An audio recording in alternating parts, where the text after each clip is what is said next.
Hello, Pat O'Toole from the news desk of the Farmers Journal again. I'm joined now by James Browne, TD for Wexford, and David Thompson, Limerick farmer, and I think it's fair to say campaigner, one of the few people who took on the European Commission and won on the issue of quota rights for Irish dairy farmers.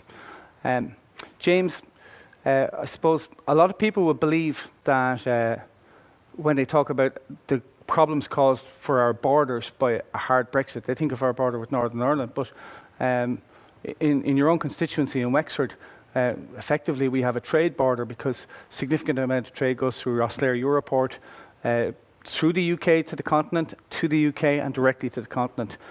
What kind of problems are you foreseeing from a hard Brexit for your region? We're potentially seeing very real and very significant impact for areas like Wexford. And while it's understandable people might think about the border, they think of the north, but the trade barriers are going to have a very real impact, I think, across the country. In Wexford we have Rosslare Europort, and an awful lot of our goods, upwards of 80% of our goods to the continent, go across the land bridge, across the UK land bridge. They leave Dublin Port, they leave Rosslare Port, go to the UK, cross over into the continent that way. If the UK leaves the customs union, we're back to a hard border. We're going to have serious difficulties in getting those goods across. Talking to road haulage companies, they were even saying just the pure cost of having to train their drivers who are not used to dealing with customs forms and how to deal with customs officers. And so in that sense, there's real barriers potentially facing farming and our other industries in the southeast. And it's not just farming, fabrication, steel, concrete and so on. And in terms of the export of our goods onto the mainland, like to have to go through a tariff area to go through mainland UK, which is the route for an awful lot of our traffic, that would be an extremely difficult situation, even in terms of things like fuel, you know, because you've got different tariff rates, and we've had previous problems there in different regimes. Well, this is it. Areas like, say, Dublin Port, Cork Port, Bellevue and Kilkenny focus on containers, and containers won't particularly be affected, but where you're dealing with trucks, you're dealing with drivers. Every hour costs money. It costs money in terms of paying the staff, fuel costs, and then also in terms of simply getting the goods to their destination. You're talking about fresh produce, you're talking about pharmaceutical goods. They need to be gotten to their destination as quickly as possible, and all of this will bring greater cost impact, and it's something we need to be assessing and preparing for now. There's increased talk of transitionary period, which will be welcome, because that would allow us to effectively get our trade lined up and how we're going to get it across. But right now we simply don't have the facilities. If there was an immediate hard border, we lost the UK land bridge, we simply don't have the facilities to get our goods to the continent, in particular our fresh goods. David, as someone who's been politically active with a small p, pretty much through our time in the European Union, since we joined the EC in 1973, and someone who started to fight the battle on behalf of dairy farmers 10 years later, the accession of quotas, what's your sense of how we came to the situation where the British decided to leave the EU? Has it woken Brussels up? Or are we in danger of a disintegration of the European Union? What's your sense of things? Well, a very good question. As you know, in '73 we started off with the EEC, which was a trading agreement and was working very well. And then we came into the EU, where they controlled a lot of the rules, regulations and so forth, and they're imposing an awful lot of rules, regulations on top of us. And in fact, we had a nitrates directive which doesn't suit Ireland.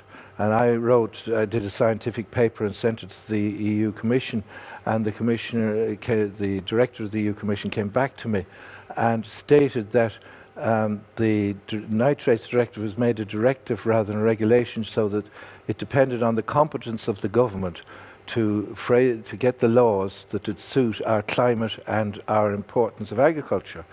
Now, I wonder how well we did that.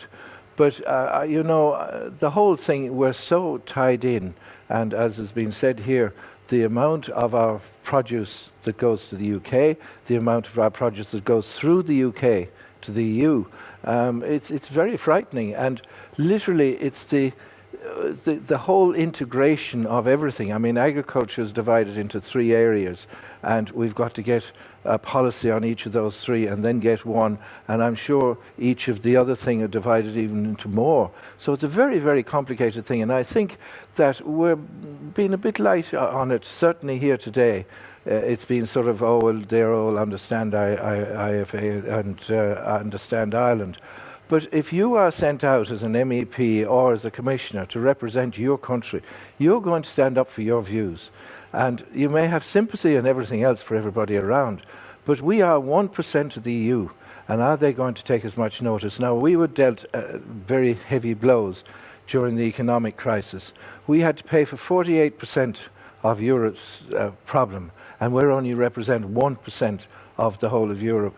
And I think we were dealt very, very unfairly with. And this, I hope, doesn't reflect on what might be coming for the future. A further problem being only 1% in the small market for many products, and I'm thinking here specifically of ones which have significant regulations, such as agrochemicals. Ireland is regarded as a single market by the huge companies, by the multinationals, with the UK. And if with Britain and exiting the EU, there'll be a different regime there, different interpretation. That's going to cause significant problems for Ireland in terms of access to product and the price of it. Yes, the one good thing about the about the UK was it relied on science, and based on science it pushed forward. That doesn't seem to happen within the rest of Europe to the same degree anyway. And I would be a bit fear of things being stopped and banned and so forth by whims and what maybe the Greens think only. And literally we've got to be careful of what does come down the line that way, because we must be competitive. And certainly if we lose so much to the UK, you know, it could happen. And today now we're, oh yes, we'll be able to keep up, and we'll have a trade agreement and so forth, which I hope we do. But I think it's far more serious and going to be far more difficult. We may have good negotiators, but they certainly didn't succeed over the economic thing. And so we've got to watch out, and we should take it more seriously. And nationally, I don't think we realise how serious the issue is. So vigilance has been cautioned by David. James, you're a Fianna Fáil TD. I think to Ireland's credit and also to great success, we've had a cross-party agreement on the broad agricultural platforms since the inception by your party colleague Brendan Smith of Food Harvest 2020, right through the CAP negotiations. There was détente. In terms of Brexit, aren't the major parties in broad agreement about Ireland's priorities, and do you see this being something that everyone will put the green jersey on for? Yeah, well, absolutely, we need to put the green jersey on. And one thing, I was over there with a Fianna Fáil trade mission in Brussels only a couple of weeks ago, and what was clear over there is that they were amenable to Ireland. They got the peace issue. I felt a number of them didn't quite get the trade impact in Ireland. Now again, they were supportive, but it became clear we have to come up with the solutions. So I think it's up to everybody to put on the green jersey, not just shout for Ireland, but actually come up with solutions, and economic solutions and practical solutions, so that we can come out of this, whatever the eventuality may be, as well as possible. And I think what we need to be looking at is kind of an if this then that situation. We don't know where this is going to go. Let's look at the potential places we will end up, and have options and decisions as what we're going to do then, because if we're simply reactionary, we're not going to get the result we need. Excellent. Yeah. Gentlemen, we badly need a one policy for Ireland, across the board, agreed, and then go out and sell that, and don't come home till we sell it. Gentlemen, thank you very much.